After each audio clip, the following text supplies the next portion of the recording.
Broadcasting live from New York, you are watching The Fix.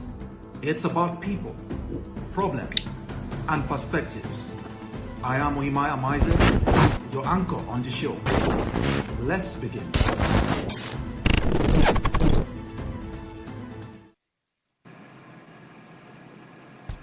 Good evening and thanks for joining me tonight. I am Ohimai Amaize. You are watching The Fix, broadcasting live from New York.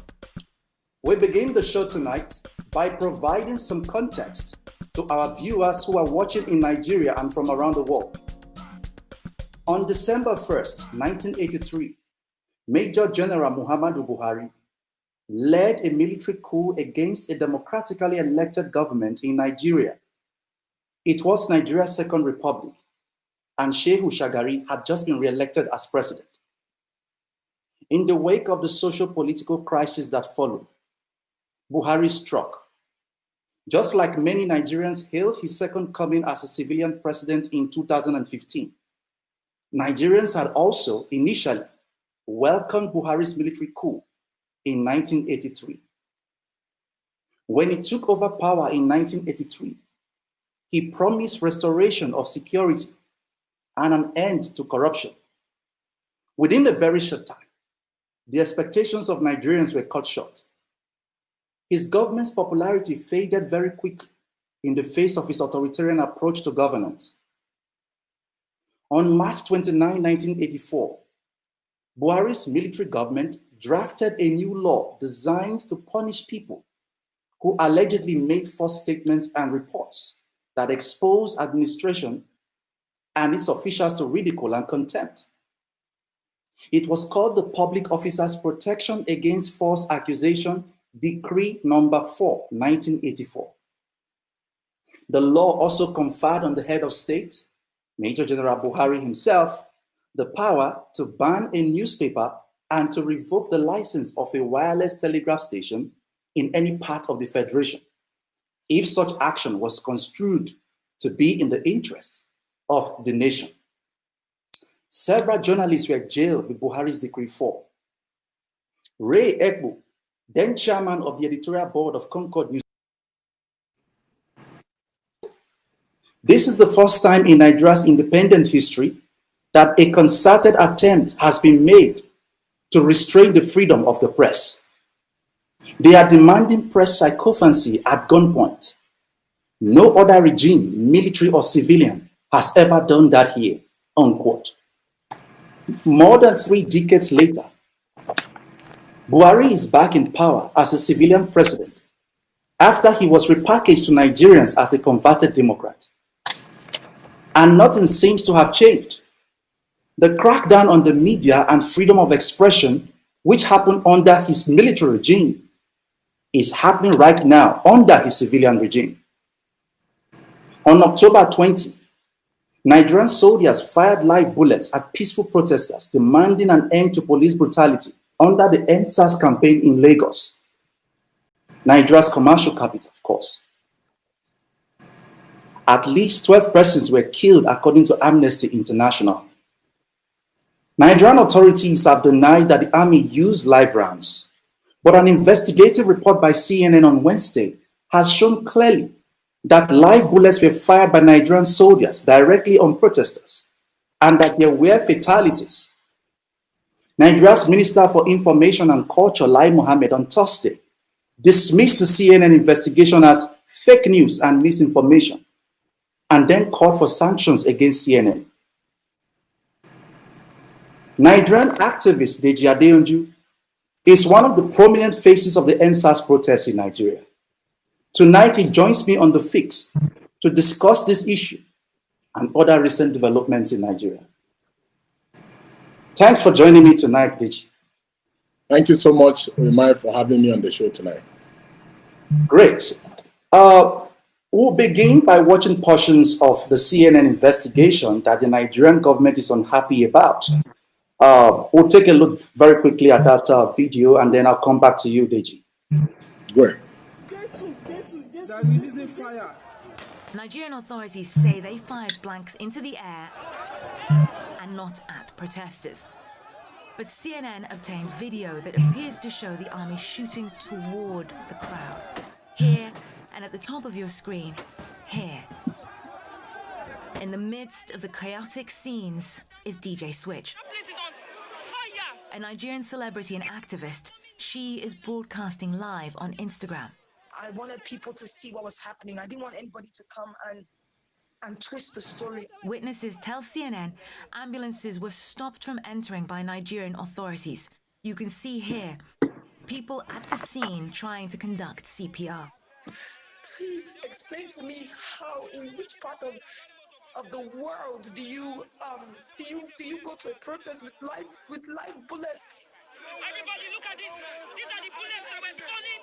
They were falling by our side that were dodging bullets. CNN has verified that these bullet casings are from live ammunition. They are of mixed origin. Some are Serbian. This one from 2005. Nigerian military sources verified to us that these are munitions that are currently in use by Nigeria's army. And in collaboration with the Balkan Investigative Reporting Network, we were also able to procure Serbian export documents, proving that Nigeria purchased weaponry from Serbia for almost every year between 2005 and 2016. So what you've just seen is portions from the CNN investigative report on the October 20 massacre of peaceful Nigerian protesters. But the Nigerian government has a response to that investigative report. The Information Minister Lai Mohammed spoke on Thursday. He dismissed the report as fake news. Let's take a look at what he said. Like everyone else, I watched the CNN report yesterday. I must tell you that it reinforces the disinformation that is going around, and it is blatantly irresponsible and the poor piece of journalistic work by a reputable international news organization. In the first instance, CNN, which touted its report as an exclusive investigative report, sadly relied on the same videos that have been circulating on social media without verification. This is very serious, and CNN should be sanctioned for that. Were CNN reporters and cameramen at the Lekki toll gate that evening? If the answer is no, on what basis were they reporting? Relying on second or third-hand information and presenting it as CNN investigations? Why didn't the CNN balance its story by showing the compelling testimony of Brigadier General Taiwo before the judicial panel in Lagos? We insist that the military did not shoot at protesters at Lekki toll gate. They fired blank ammunition in the air.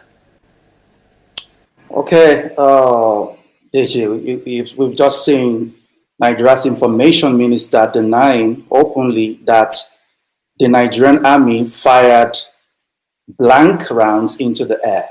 And he actually said CNN should be sanctioned. How exactly does the Nigerian government hope to sanction CNN? I believe that Lai Mohammed is talking about the CNN in Kwara, in Offa, in Kwara State. That's the one close to his village. I believe that's the CNN that he's referring to. He cannot be referring to the reputable international media platform that is located in the United States of America that has put Trump and his presidency under fire for the last 4 years. So this is what happens when people in position of power begin to think of themselves as gods, because they do this. They go on with impunity in Nigeria and they get away with it. So they think that they can export their madness abroad. So it's laughable.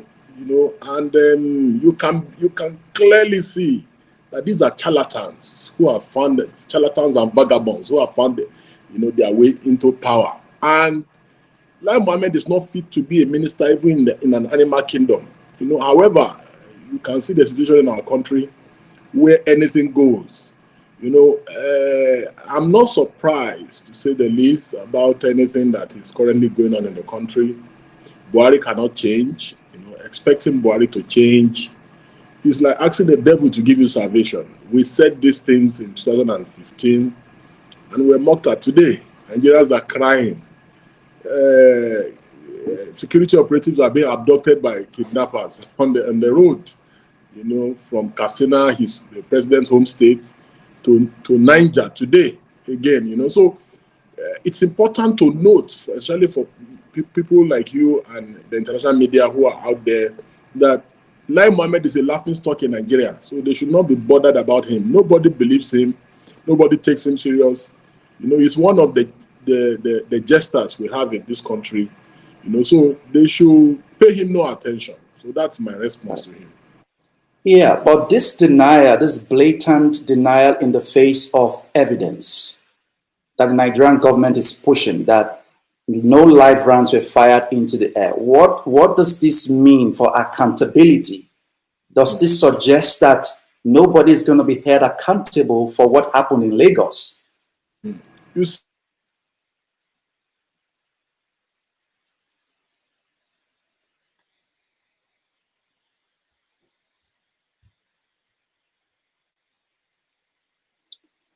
I think we lost Deji there. Let's let him reconnect. Okay, yeah, Deji. So yes, we lost you at some point. Yeah, I'm using the light from my phone. There has been a power cut. Wow. There's been a power cut on your residence. Deji, can you hear us? Yes, there has been a power cut. Yes, there has been a power cut, but we've had to improvise. And the light is back. That's just to show you how Nigeria is working so effectively, and then the government is moving so smoothly. Now, going back to the question, it's very simple that when they killed, can you hear me? Yes, I can hear you, Deji. Go on, please. Yes, when they extrajudicially killed Shiites in Zaria in broad daylight, when they killed IPOB members in the Southeast in broad daylight, they denied. And they call all the reports around the fake news. When Shiites who had lost close to 1,000 loved ones extrajudicially in Zaria came, relocated to Abuja, and started protesting in Abuja right before us, in our very presence, in the Federal Capital Territory and the capital city of Nigeria, Abuja, Shiites were gunned down on the streets. And media organizations who reported it, the government called it fake news. So, right, that they are denying an incident where they first removed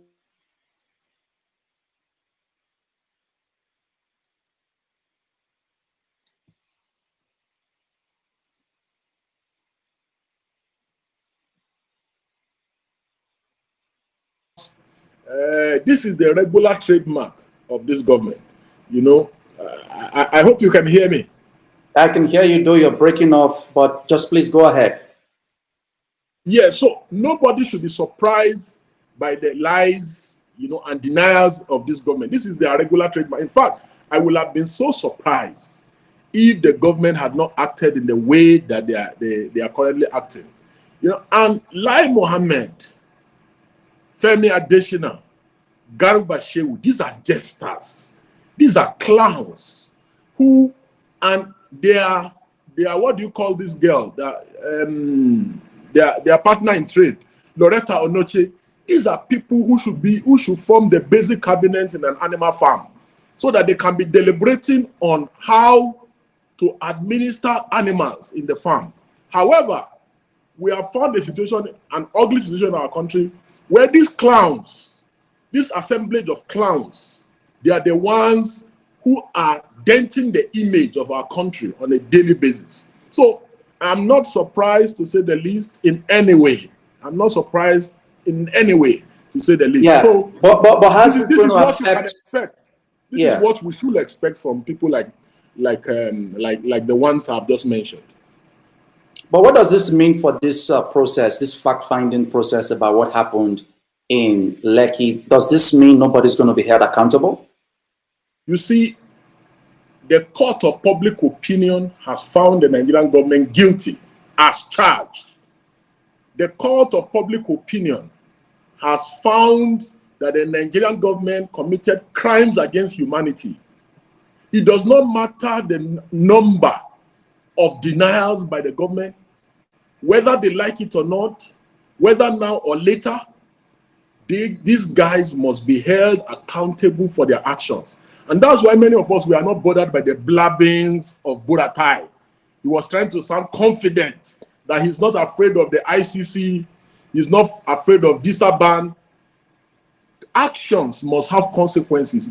People who have, deliberately, intentionally done acts capable of amounting to crimes against humanity must be held accountable, whether now or when they leave office. So I can assure you that these guys will not get away with this. They believe that they got away with the killing of the Shiites. They believe that they got away with the killing of the IPOB members. They also believe that they've gotten away with the massacre at Lekki and Mushin, and several other places that people were killed.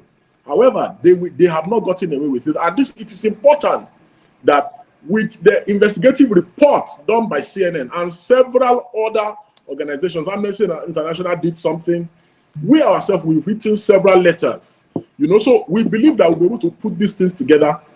And these men, they are going to have their day in court at the ICC.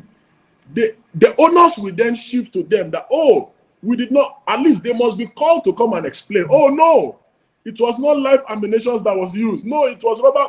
However, we must create that platform, that enable environment for them to come and defend themselves and face the wrath of the law. So they will not get away with it. And if you look at Section 14 of our Constitution, it's very clear. The reason why government exists in the first place is the protection of citizens and their properties. And so when the same government that has sworn an oath to protect, citizens, turn the very arms that they should use to protect the people against the people, then you can see that why many people have given up on the country. When you ask a typical Nigerian, what is the Nigerian dream? They'll tell you that they want to travel to Canada or they want to travel to the US. Because these guys, they continue to give the country a bad name. Imagine Lai Mohammed, the author and finisher of fake news, alleging somebody else of fake news. You can imagine that. What a paradox. What a paradox for Lai Mohammed to ever, in his wildest imagination. This is somebody in 2014, 2015, who said all kinds of things against the then government. Imagine Lai Mohammed accusing people of fake news.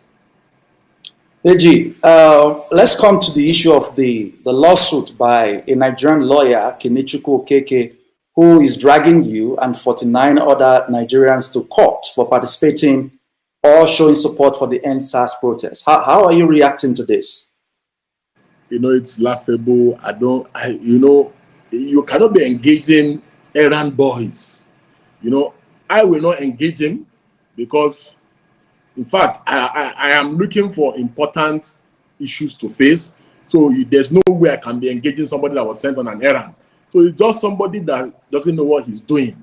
However, I'm going to help him since he wants to be popular, he wants to be busy. That's why I've dragged him before the Legal Practitioner Disciplinary Council, FPDC. And I am saying that even if he has not committed infamous conduct, he has committed acts unbecoming of a legal practitioner because he swore to certain things in the affidavit which are false. And you already know the position of the law that a lawyer must not lie, must not swear to an affidavit that is false. So for me, I have no issue because I am more interested in those that sent him his organs because he's just an errand boy. You understand? So I'm more interested in those that sent him. So the reason why I've taken him to FPDC is that he must tell us. He must tell us those who sent him on that errand. So don't worry, we are masters of this game. By the time I'm done with him, he will not try it again. Don't worry about him. Yeah, but Okeke's lawsuit came just a day after presidential spokesman Garba Shehu said in an interview with Channels Television that EndSARS protesters and celebrities who promoted the campaign must be ready to face the law. There is actually a clip of him saying that. Let's take a look very quickly at that clip and then I'll come back to you, Deji. Just a second. President has only one constitution. President Muhammadu Buhari is responsible for his government. The buck stops on his table. The issue is We're a country governed by law. There is a constitution that says clearly under section 33 defines the rights of citizens to freely protest in a peaceful way. But where a peaceful protest turns into riot and violence and looting, there is a law and order duty, a function to be performed. Under the Nigerian government, everyone is witness to the massive loot of public and private property, particularly in Lagos and the Calabar and the Plateau and Taraba and some of these states, even the FCT. Now, the laws of the country must be allowed to decide, to rule on wrongdoing on the part of just anybody. I'm not particular about any celebrity or promoter of this country has been harmed enormously, and the people should be prepared to account for what they did. Okay, so that was Garba who's saying people must be ready to account for what they did. Do you think there's a connection between what Okeke is doing and what Garba Shehu just said? Is Okeke acting alone? You know, I've said it that I'm not concerned about the boy. I'm concerned about those who sent him, you know. So for me, you know, you don't expect me to be responding to rogues who are hiding Indomine, who are hiding rice, who are hiding bobo and lacasera and what do you call Capri-Sun drinks. You don't expect me to be responding to these rogues and armed robbers who are in power, who are hiding Indomie, you know, and who are stealing and looting palliatives. You know, these are crooks who hired thugs in broad daylight. Police vehicles convey thugs in Abuja. Government buses convey thugs in Lagos to allow Secretariat to destroy and attack protesters. The mad dogs they recruited later turned to go and be looting properties. And you expect me to respond to rogues who are professors of looting Indomine, professors of looting Bobo and Capri-Sun and Lacasera drinks? No, I will not respond to such. So we will not lose sleep over these charlatans and clowns and vagabonds in power. Okay, Deji, 1 second. Because we remain focused on the core issues. The 1999 Constitution as amended has clearly, in section 40, has clearly stated that the right to freely protest and assemble is a constitutional right. Right. I'm going to come to a question about that shortly. But Deji, I understand we're having some technical issues with seeing you on my feed. So you will have to disconnect, then reconnect to the feed. I'll give you a few seconds to do that. Yeah. So sincere apologies to our viewers. We're having some technical issues having Deji connect with us, but he has dropped now and he's trying to reconnect. Yes, he's back. Yeah. So Deji, great to have you back now. So, I was just going to ask about what the Constitution says about the rights of Nigerians to protest peacefully. I understand that a couple of weeks ago, you and a few other Nigerians were at the National Assembly to protest, and you were attacked by the police. And let's take a look very quickly at that clip, and then I'll come back to you. Okay.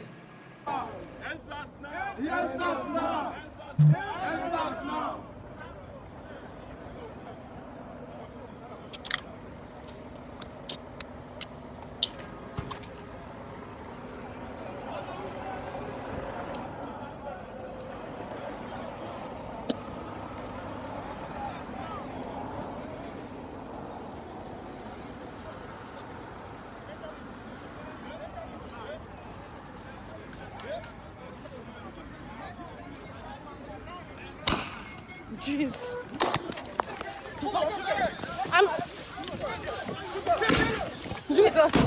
Jesus. So, Deji, that was you and a couple of other Nigerians peacefully protesting at the National Assembly just 2 weeks ago, and the police deployed use of force.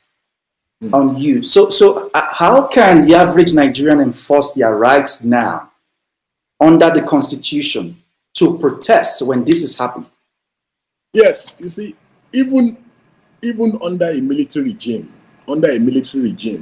where the commander-in-chief wears the complete military regalia and he's in council with his Supreme Military Council members, things like this are not usually done. Things like this, at least they still try to pretend that they respect the dignity of human beings, you know, even inside military regime. However, Buhari claims that this is a democracy. He also claimed, he once claimed that he was a reformed Democrat. But I can tell you that even Abacha did not do this much. Abacha did not do this much damage, you know, to our country the way Buhari is doing. If you see a situation where they have criminalized protests, you can imagine Buhari saying that he will not allow such a thing, such an NSAS thing to happen again. When people, the Constitution, that means the president is more powerful than the Constitution says people have the right to express their grievances at government. The man in charge said, no, he will not allow it. So they want to criminalize freedom of speech in a democracy. You can see the way Lai Mohammed is rattling up and down like a rattlesnake, shouting about fake news and that they must regulate social media.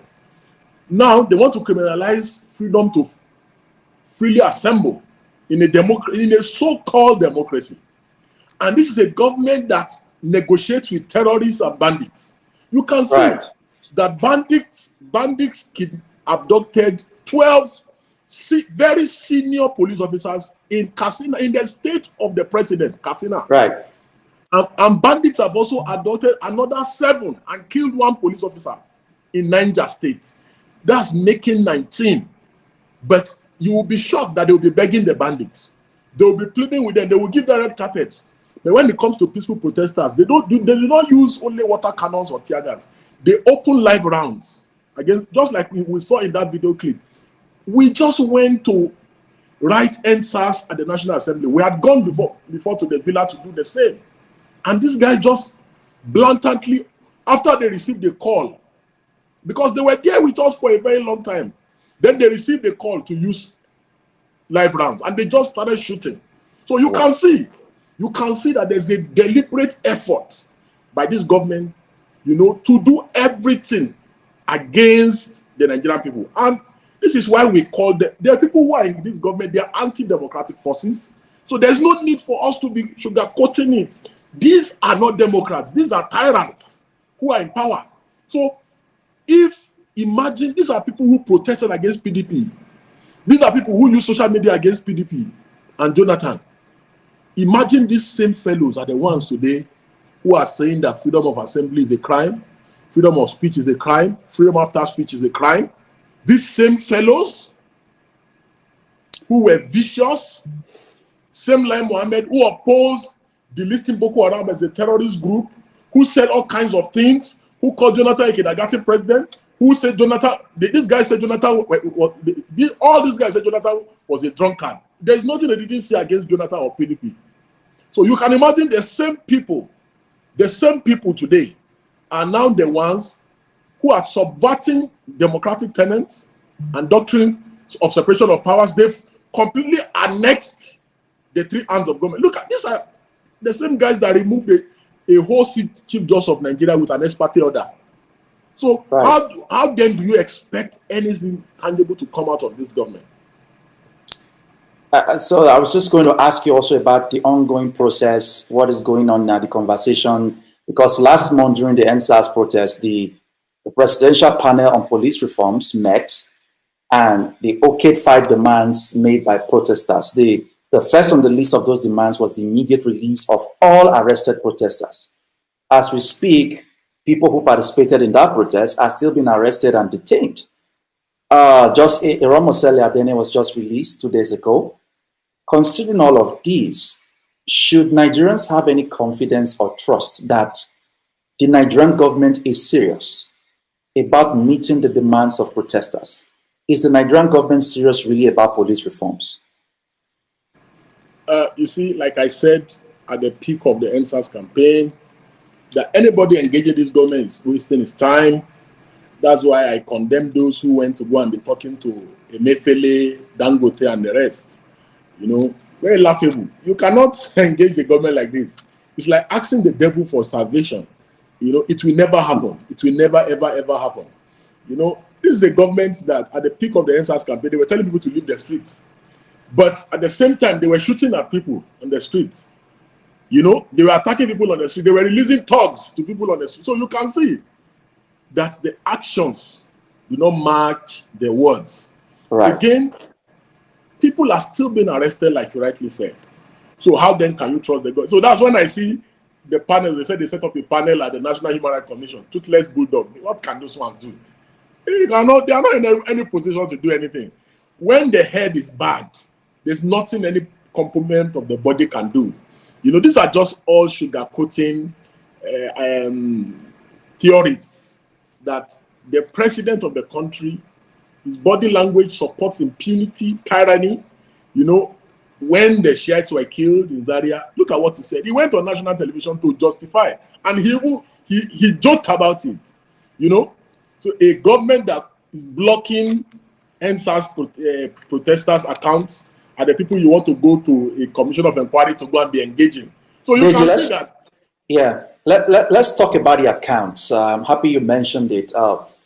There are people who have justified the freezing of those 20 bank accounts. One of them is Ondo State Governor Rotimi Akeredolu, who is a senior advocate of Nigeria himself. We're going to take a look at the video of what he said very quickly. But I want to ask you, your account was not frozen, right? Neither was the account of... Your account was not frozen, and neither was the account of other top activists like Aisha Yesufu, who played prominent roles in that protest. Could it be that there is something that the CBN has seen about these 20 accounts that we don't know? But just hold your thoughts very quickly. We'll come back after taking at this video by Rotimi Akeredolu. Let's take a look. Freezing the account. Nobody should freeze, for instance, the accounts of those young people who did it. But it was so clear that probably some people were getting to fund this for reasons other than NSAS. So if you know money went from some accounts that are suspicious, then do you say the government should just keep quiet? If you know that money went from accounts that people believe that, look, this is not, in essence, this could not have been issue of NSAS. More or less, can anybody be putting our money to fund hoodlums, to destroy things, and you think the government should fold his hands? No. Nobody is freezing the account. Nobody should. Okay, so that was Rotimi Akeredolu, governor of Ondo State, who is a senior advocate of law, saying that there must be reason for the CBN to have frozen those accounts. And like I asked you earlier, your account was not frozen. Neither was the account of other activists like Aisha Yesufu. Just 20 individuals and organizations were selected. Is there a chance that there is something the CBN has actually seen that the rest of us are not aware of? You see, the account of the man, the governor that was talking about Rotimi Akeredolu, I believe his accounts, you'll be shocked, the kind of money that is in his account that he cannot even explain. His account was not frozen. The bullion van landlord in Lagos, who was ferrying billions on the eve of the last presidential election, we have seen all kinds of outrageous, unbelievable things, from his companies to his accounts, to his colleagues, to his boys. None of the accounts have been frozen. In billions, in millions of dollars, none of the accounts have been frozen. We have seen the first lady, wife of the president, come out to say her ADC stole so number of money. The DSS even went as far as arresting him. None of the accounts have been frozen. Right. So, yes, my account was not frozen because naturally, I don't want anything involved with money when monies were being raised. But it is within people's rights to raise money for any campaign. It is within their rights to disburse the money. It is within their right. It's in line with Section 37 of our Constitution that they enjoy this right, and that you must respect their right to that privacy. You know, and anyhow you look at it, is it not strange and surprising that a former president of the NBA, Rotimi Akeredolu, SAN can be justifying illegalities like this? That people can just approach a court without right of reply when the right of others will be affected, and they will just go and obtain expertise from one magistrate, like what Emefiele was doing, shopping around from one court to the other. They got so many court judgments and served on banks and forced banks to close their accounts. So you can see the mentality that the problem is not individuals. Sorry, the problem is not the office. The problem is with these individuals, that when these guys go into this office, there is a demon in the office that corrupts them. Because how can you explain that a former president of MDA, the Student Advocate of Nigeria, will be talking like this? Because even a law student will not talk like this. So when you begin to justify things that are not justifiable, then you begin to wonder, how did we find ourselves in this ugly situation? So if all the accounts of all the corrupt people, Babatunde Lawal, his account was not frozen, it is NSAS protesters that you have found something wrong with the account. So you can imagine. The president said during the week that he will ensure that nothing like NSAS protests ever happen in Nigeria again. And my question to you, Deji, is this. Is the NSAS movement officially over? Is it officially dead? Is this the end of this social movement in Nigeria? You see, NSAS is just a metaphor. You know, all the other issues that culminated into the movement itself and bringing people to the streets to come out, they are still unresolved. As we speak, the rogue unit of the police that has been terrorizing people, they are trying to change uniform for them so that they go back on the street and start terrorizing people. So it will be foolhardy for anyone to think, or for the president to think, that he has succeeded in quelling or that he has succeeded in defeating NSAS. NSAS cannot be defeated. An ideology cannot be defeated. NSAS is an ideology whose time has come. And that's why it's laughable when you see people who should know better saying certain things. And I think I listened to one of the most revered traditional rulers in the country say that you cannot cage this generation. He was advising the president that you cannot cage this generation. This generation, they are different, you know, and so the agitation is just beginning, and you are going to see more things. Why they should even be more worried and concerned is the movement of end hunger in the country. Because when they released the talks, there are talks went to go and start looking for palliatives, and majority of other Nigerians joined them.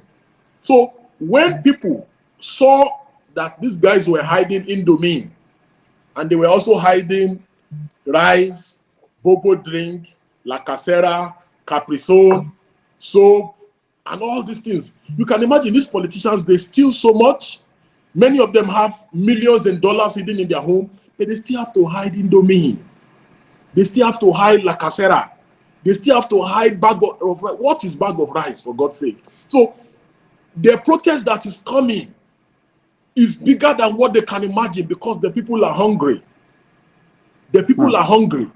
You know, so they should just get prepared. They should get prepared, because this oppression and this tyranny it will not continue. Let's come back to media censorship in Nigeria.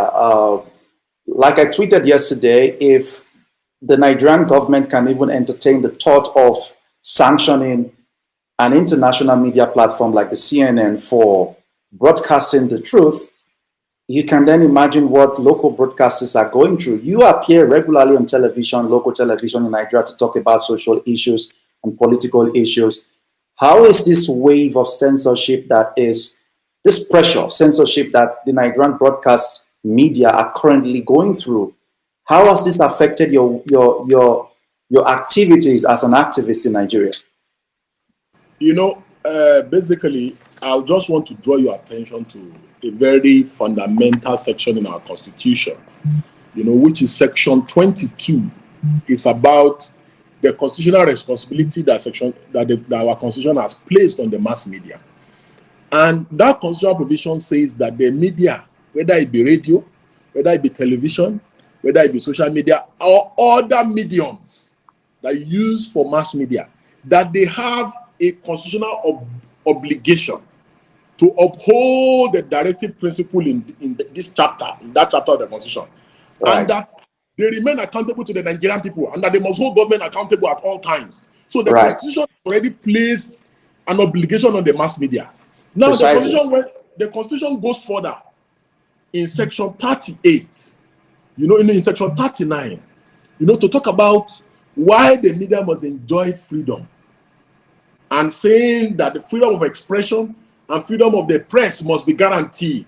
Now, if you put section 22 vis-a-vis section 39, then you look at, let's even assume that this is a military dictatorship. Even during military dictatorship, how do you say that media, you can imagine at the peak of the NSAS protest, when they wanted to go and put up the light at Lekki Toll Gate, and they removed the camera, they issued a circular. The National Broadcasting Commission issued a circular to all media houses that they should not, that they are hereby warning them that they should not report the NSAS activity in such a way that you embarrass government. So you can imagine that things like this can only happen in South and North Korea, where the unthinkable happen. So even in China, I don't think that this level of decay and this level of rot can be happening, because you look at it critically and you say, so you find media houses for doing their job, you bully media houses for doing their. I go to some. This year I've done only 3 television appearances. I said I'm no longer going, because you want to express yourself, they do not allow you to talk, because they are afraid that their platforms will be fined by NBC. How do you begin to gag people? How do you begin to suppress freedom of expression? So there is even a particular media platform that I will not mention, but I said I'm not going there until Buhari leaves office, because they are acting as if they are the official spokesperson of Buhari. So in as much as citizens look at CNN, for God's sake. Look at what journalism is all about. So when you look at it critically, you discover that they have killed the conventional media, but haven't now seen that social media is the last hope of the common man. That's why you see them coming for social media, because they know that they are done. They are finished with the Nigerian media. There's nothing that the Nigerian media can do to them. They've taken care of them. However, because they have not been able to regulate social media, they have been thinking, how can we? Since 2015, they've been trying to jail people for comments they make on social media, and that has not stopped anything. So now, Lai Mohammed is thinking that he can have a button in his office that he can just shut down social media at will. So you can see the kind of people that we are dealing with as a nation. Can they possibly shut us down? If I was in Nigeria, I'm not sure any Nigerian TV station will have the courage to even allow this type of program we are having right now. So what can they possibly do to this kind of platforms that we have to express ourselves as Nigerians? Yeah, Buhari's mentors all over the continent, they are shutting down internet. In Tanzania, one of his mentors in Tanzania shut down the internet throughout the election period, and he declared himself winner of the election. So, of course, several examples abound. Of course, they can decide to, like Lai Mohammed is proposing, they can decide to have a remote control in Lai Mohammed's office. That once we talk, shut the internet down for 2 hours, shut it down for 3 hours. So, and one of the clowns in the villa said the reason why they did not shut down the internet during the NSAS protest is because they just felt that they should pity us. That was what he was invariably saying. So you can see the level of impunity, the level of distastefulness for democracy and democratic norms in the country. And these are people who want to travel abroad, who want to go and enjoy countries where the nations are working, but they don't want Nigeria to work. And that is why we have taken it upon ourselves that our visa ban advocacy, that is one of the most potent way for us to keep them unchecked permanently. Thanks, Deji. Let's look more broadly at other issues in general. One of the reasons many Nigerians voted for President Buhari in 2015 was this idea that he was going to fight corruption. How would you assess Buhari's fight against corruption so far? Well, basically, if you look at everything that we have seen, or everything that we are seeing in the country today, even all the corruption indices since Buhari became president, Nigeria is worse. Nigeria is worse under Buhari. If you look at the quantum of looting and the fact that there is no single basis for accountability in the country, you see that Buhari is worse than the people he was criticizing. If the wife of the president can come out to say her own security detail stole money or stole from her, and nothing will happen. So how then? Almost every, look at the former FRS head, Fowler. You can imagine somebody's transferred 9 billion naira to himself. He transferred 9 billion naira to himself, and he will do the money, public money. So when you start hearing all kinds of billions that have been stolen under this government, and when you hear all kinds of loans that because Buhari has borrowed more money than all our ancestors combined. So when you look at all the money that have been borrowed, and you cannot point to one thing that they've done, then you can see that Buhari is indeed the father of all those who are corrupt under him.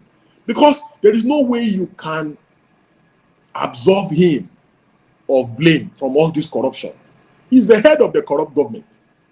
So there's no way you can, there's no way all the corruption index of Nigeria is bad. Nothing has been achieved in 5 years. Let's take a look at what your state governor, you're from Kogi State, your state governor, Yaya Bello, would disagree with what you've just said. There is a video of him circulating on the internet where he has described President Buhari as white as snow. Let's take a look at that video very quickly and then I'll come back to you. Oh my God, superb human being. Superb. In Islam, we would have honorably referred to him as Wali. Yes. The pure one. Yes, the pure one. Very well intentioned, noble, kind-hearted. He's like a snow. A snow. Yeah, white heart. Faultless. You know? Yes. You know? The Buhari in us. Look at it. The Buhari in us. And there are several of us. Yeah. But deprivation will not allow to express it. And it is just natural. There are people, you see, that occultist followership is natural. It's natural. No be money, the brother. It's not money. It's natural. Very, very natural. Deji, is Buhari white as snow? It's just unfortunate, you know, the kind of problem we have found ourselves in this country, you know, and that's why many people continue to give up daily on the country. If you go to the embassies and you see the level of desperation for people to travel abroad, it's because the way these clowns have dashed the hopes of this country. You know, they've destroyed the educational system. They've destroyed our health care system. You know, Buhari is worst of the worst that's ever had the opportunity to rule this country. Even Abacha did better than Buhari in all his evil. You know, there is no way to quantify Buhari's failures. There's just no way. The World Bank just released, you know, infographics to show how Buhari has consistently destroyed the country in 5 years. Consistently. Nothing has been achieved under Buhari. The only thing Buhari has succeeded in doing is borrowing money more than all our ancestors combined. Since 1914, nobody has ever borrowed money like the way Buhari has borrowed money. And Buhari is still going to borrow more money Buhari is not going to rest until he destroys Nigeria completely. You know, so forget about what Yahya Bello is saying. Even him, he doesn't believe himself. So nobody should take him serious. It is a simple fact that if Buhari falls sick today, God forbid, he will have to fly to the UK. That's how bad the country is. You know? Right. And it is so painful that this is somebody who wanted to be president since 1993, since 2003. He has been struggling to be president for 12 years. Finally, he got the opportunity to become president. Look at how he's destroying the country. Look at how he has practically, look at Buhari. If Buhari is as white as snow, like Yahya Bello is claiming, I have only one request to make. Let the president tomorrow morning, let him go to Katsina by road. He's loved. There's a Buhari in all of us, right? Let him drive to Katsina by road. Let him not use helicopter and security people. Let him just take only, it should take only just 10 police officers and 10 military men. And let's see whether he will go safely and come back safely without bandits kidnapping him. That is his home state. His home state. Deji, if you were president of Nigeria, if you found yourself in President Buhari's office, what is that most important thing that you would fix about Nigeria? You see, the greatest problem of Nigeria is making the office of the president and office of political office holders attractive. So people want to kill for it. If I am to become president, number one, I will not even live in the villa. I will live in my house because it's about sacrifice. Number two, I will not need to buy cutleries for eating and food. I will not need to budget billions. I don't need to budget 3 billion for cutleries, food, items to serve. I am eating in my house currently. I have cutleries in my house. So there will be nothing attractive. I will remove immunity for the office of president so that if you steal, you can actually be impeached. The president should not have immunity. Why is it God? Why should the president be more powerful than the constitution? Why should the president be more powerful than the country? Why should the president be more powerful than the legislature? Why should the president be more powerful than the judiciary? So until you de-emphasize, because you cannot make the president more powerful than the country and expect anything meaningful. A situation where the president is traveling, if the president wants to travel now and is going to the airport, they put almost 120 cars in the presidential convoy on the road. They deploy all the police officers in Abuja to go and stand from the Villa gate up to airport gate, up to the presidential wing of the airport. If it's going to Katsina, they will line up police people from the airport up to his village. No country can ever work like that. No country can ever work like that. And that is why Nigeria is destined to fail. Until we de-emphasize all this desperation around public office, Nigeria will never succeed. And this is why we say it must be about sacrifice. I'm driving a car now. Naturally, if I want to become president, why should I need to be buying cars every year? President Buhari bought the latest car, Mercedes bulletproof car, which is the highest graded Mercedes in the world. He bought in 2015 when he became president. When they were doing budget for 2016 again, he bought. 2017 he bought. 2018 he bought. 2019 he bought. 2020 he bought. He's going to buy it next year. Why do we need all this waste? The vice president will buy like that. Senate president will buy like that. Speaker will buy like that. Principal officers will buy like that. All senators will buy. All House of Rep members will buy. All governors will buy. Deputy governors will buy. Commissioners will buy. Aides of governor. How can Nigeria ever be progressive? How can anything good ever come out of a country like that? A country is like you are renting house in Lekki, but you are not working. You are praying for somebody to dash you money so that you can sustain your rent. And that's why I have said that we are running an inshallah economy. Because you are going to borrow money so that you can fund the expensive lifestyle of the president. Why do you need 11 private presidential jets? To do what? To impress who? For a country that does not produce anything? A country that the fuel that it produces, it cannot refine it? So why do you need all this? All these are not necessary. So for me, the greatest thing we can do for our country is to de-emphasize all these razzmatazz around public office. We must de-emphasize it.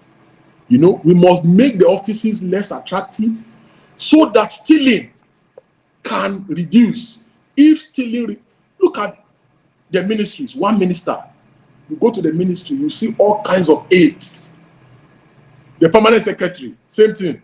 The directors, they are not doing anything, they are reading this newspaper. Why do we need all these ministries when you can just merge and have 2 or 3 functional ministries? Ministry of Agric, Ministry of Works, Employment and Productivity, and maybe one more that ministry that will diversify the economy. The whole world is moving away from fuel. They will soon stop banning petrol cars all around the world. We are still talking about refining petrol. We are still talking about going, you are using billions of naira to go and be digging for fuel in Borno, in the northeast. It does not make economic sense. Thank you so much, Deji. You make a very great point when you say that you cannot make the president more powerful than the country and expect anything meaningful. Thank you so much for joining me tonight on the show. I guess that's a fine place to leave it tonight. You've been watching The Fix. It's the show where we discuss about people, problems, and perspectives.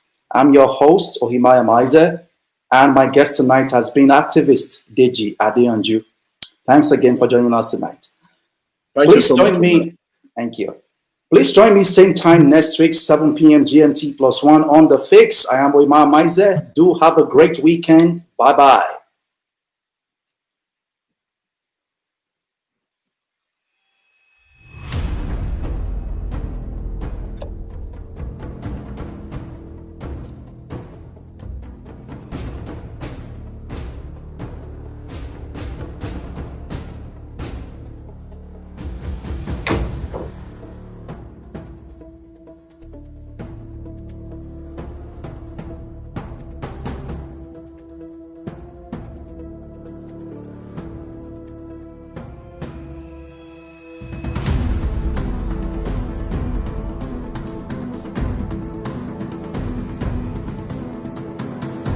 Broadcasting live from New York, you are watching The Fix. It's about people, problems, and perspectives. I am Ohimaya Maize, your anchor on the show. Let's begin.